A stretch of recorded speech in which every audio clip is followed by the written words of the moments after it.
మందిని చంపేసిన అమెరికన్ యుద్ధోన్మాదాన్ని ఖండించండి. అమెరికన్ యుద్ధోన్మాదాన్ని ఖండించండి. అమెరికన్ యుద్ధోన్మాదాన్ని ప్రశ్నించాలి మోడీ, ప్రశ్నించాలి మోడీ. గత 100 రోజులకు పైగా అమెరికా ఇరాన్ మీద యుద్ధం చేస్తూ ఉంది.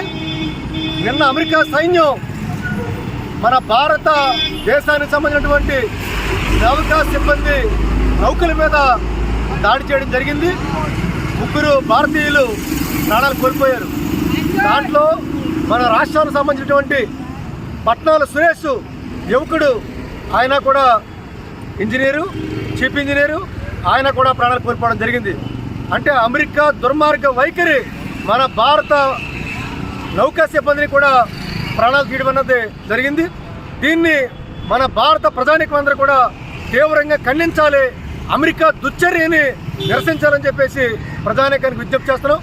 కానీ మన భారత ప్రభుత్వం, ప్రధానమంత్రి ఇంతవరకు గట్టిగా అమెరికాకి హెచ్చరిక చేసే విధంగా ఒక్క మాట కూడా గట్టిగా మాట్లాడలేదు.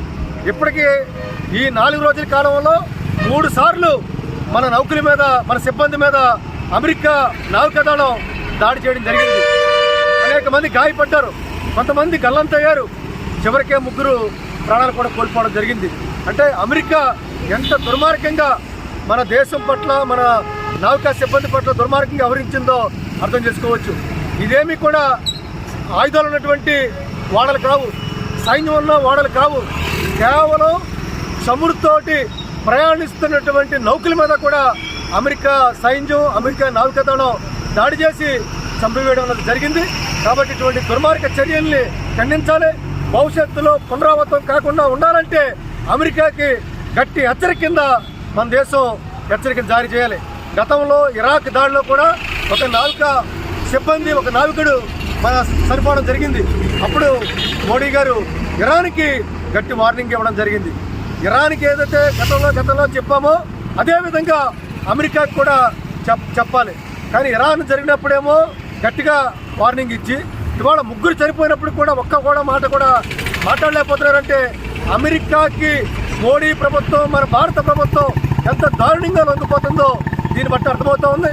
అందుకే ముందు భారత పౌరులు మనందరం కూడా ఇటువంటి దుశ్చర్యల్ని మనం ఖండించడం ద్వారా భారత ప్రభుత్వం కూడా అనివార్య పరిస్థితుల్లో ఖండించే పరిస్థితికి వస్తుంది. కాబట్టి ఈ రకంగా దుర్మార్గ చర్య ఖండించడంతో పాటుగా ఎవరైతే 3 ప్రాణాలు కోల్పోయారో ఆ 3 కుటుంబాలకి భారత ప్రభుత్వం ఆదుకోవాలి, వారికి తగినటువంటి నష్టపరిహారం ఇవ్వాలని చెప్పేసి కూడా కోరుతా ఉన్నాం. భవిష్యత్తులో ఇటువంటి పరిణామాలు పునరావృతం కాకుండా గట్టి చర్యలు తీసుకోవాలని చెప్పేసి సందర్భంగా విజ్ఞప్తి చేస్తాం.